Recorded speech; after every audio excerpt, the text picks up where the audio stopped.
শুভ সকাল বন্ধুরা, আশা করছি তোমরা সবাই খুব ভালো আছো, সুস্থ আছো। আমরা খুব ভালো আছি। সুচন্দ্রা জর্দার ব্লগে তোমাদের সবাইকে স্বাগত। আশা করছি আজকের ব্লগটা তোমাদের খুব ভালো লাগবে এবং ব্লগটা শেষ পর্যন্ত তোমরা থেকো, দেখবে ভালো লাগবে। তো চলো দেখতে থাকো। তো আজকে সকালবেলায় ঘুম থেকে উঠে বাইরে চলে এসেছে। আজকে তোমার কচুর শাক দিয়ে একটু ইলিশ মাছের মাথা দিয়ে কচুর ডাঁটা দিয়ে করব, সেই জন্য।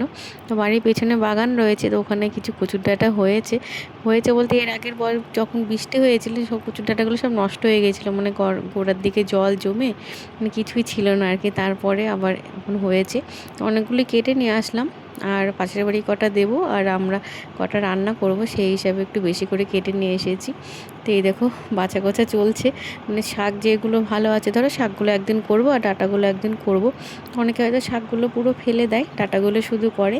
আর আমি যে ভালো পাতাগুলো রয়েছে আর কি শাকে, সেইগুলো রেখে দিই আর ডাঁটাগুলো করি একসঙ্গে করলেও ভালো লাগে। যেহেতু অনেকগুলো ধরো পাতা রয়েছে, সেই জন্য ভাবলাম পাতাগুলো একদিন হবে, ডাঁটাগুলো একদিন হবে, এই আর কি।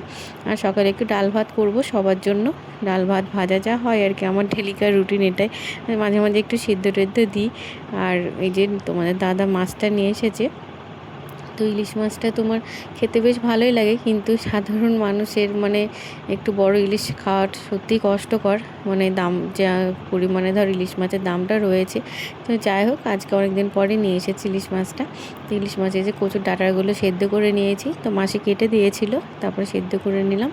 আর এই যে মাথা লেজা দিয়ে ভাবছি ওগুলো ভেজে তোমার ডাঁটার মধ্যে দেবো।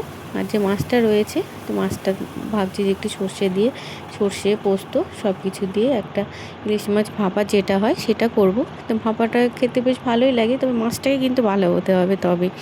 যাই হোক, আর তেল থাকলে তো কোনো কথাই নেই। তো কে কে তেল খেতে ভালোবাসে একটু কমেন্ট করে জানিও। তো এইদিকে আমি 3 রকম বাটার জন্য নিয়েছি, মানে সাদা সর্ষে, কালো সর্ষে আর সঙ্গে সামান্য একটু পোস্ত, খানিকটা পরিমাণ যতটুকু পরিমাণ লাগে আর কি। তো সমানভাবে মোটামুটি নিয়েছি। তোমরা এইভাবে রান্না করো, দেখবে খেতে বেশ ভালোই লাগবে।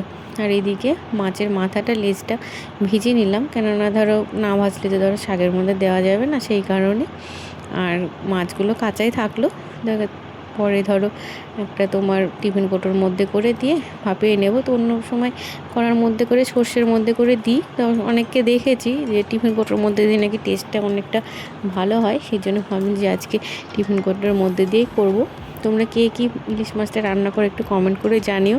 আবার এই কচুর পাতার মধ্যে জড়িয়েও যদি ইলিশ মাছটা রান্না করা যায়, মানে হালকা ভিজে বা ভাপিয়ে, তাহলে কিন্তু ওটা আলাদা টেস্ট হয়। এর আগেও আমি হয়তো করেছিলাম, যারা আমার ব্লগ ফলো করো তারা নিশ্চয়ই দেখেছো। তো ওটাও বেশ আলাদা একটা রেসিপি, ওটাও খেতে ভালো লাগে।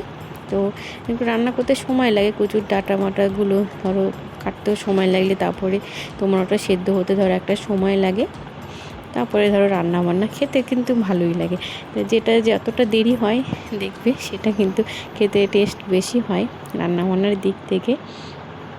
আর এইদিকে ছেলেরা তো ধরো স্কুলে গেছে, তো ওরা স্কুল থেকে এসে ধরো খাওয়া দাওয়া করবে, আর আমি এইদিকে রান্নাবান্না করছি। তারপরে ধরো বাকি সব সেরে রান্নাবান্না হয়ে গেলে তারপরে সেরে চান টান করে তারপরে ধরো ছেলেদের আসবে, তারপর ওদের খেতে দিয়ে আমরা খাবো আর কি। এটাই আমার প্রতিদিনের রুটিন বলতে পারো। তো চলো দেখতে থাকো।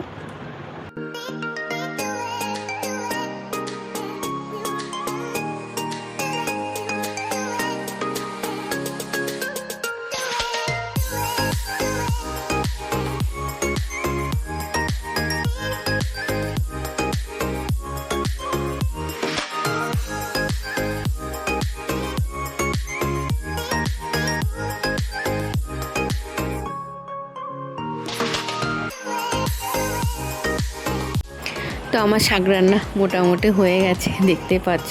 তোমার বাটিতে নামিয়ে রাখলাম, আর কাটা ছাড়া আমার শাশুড়ি মায়ের জন্য আর 2 ছেলের জন্য একটা বাটিতে তুলে রেখেছিলাম, কেননা কাটা থাকলে ধরো অসুবিধা হয়, ছেলেরা তো বেঁচে খেতে পারে না, শাশুড়ি মায়েরও অসুবিধা হয়, সেই জন্য ওদের মানে কাটা বাদ দিয়ে তুলে রেখেছি।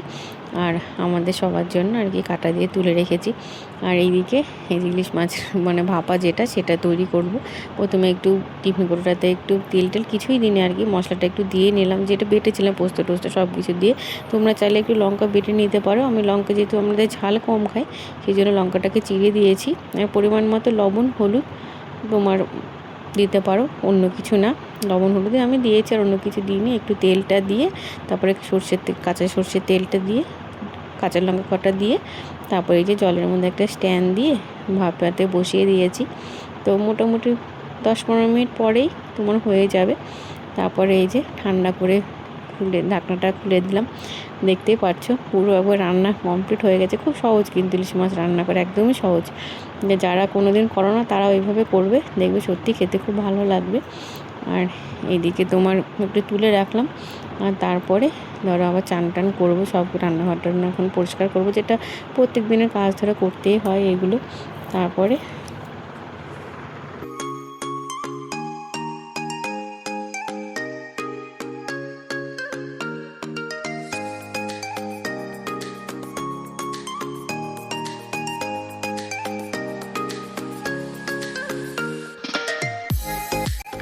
সব কিছু হয়ে যাওয়ার পর এখন মোটামুটি তোমার বিকেলই হয়ে গেছে। আমাদের খাওয়া দাওয়া করতে কিন্তু দেরি হয়ে যায়, সবার খাওয়া দাওয়া হয়ে যায়, আমার কর্তা মাসে বাকি থাকি। যাই হোক, ওকে দিয়ে নিলাম, তারপরে ওর খাওয়া দাওয়া দিয়ে তারপরে আমি বসবো। আর আমার ব্লগটা তোমাদের যদি একটু ভালো লেগে থাকে তাহলে একটু লাইক করো, কমেন্ট করো, শেয়ার করো। আর যে নতুন বন্ধুরা আমার চ্যানেলটাকে এখনও সাবস্ক্রাইব করোনি তারা আমার চ্যানেলটাকে সাবস্ক্রাইব করে দিও। আর একটু কেমন লাগে একটু লাইক করো, তাহলে একটু ভালো লাগবে ভিডিও করতে, এই আর কি। আর তোমরা সবাই খুব ভালো থেকো, সুস্থ থেকো। পরের ব্লগে আবার দেখা হচ্ছে, ততক্ষণ পর্যন্ত টাটা।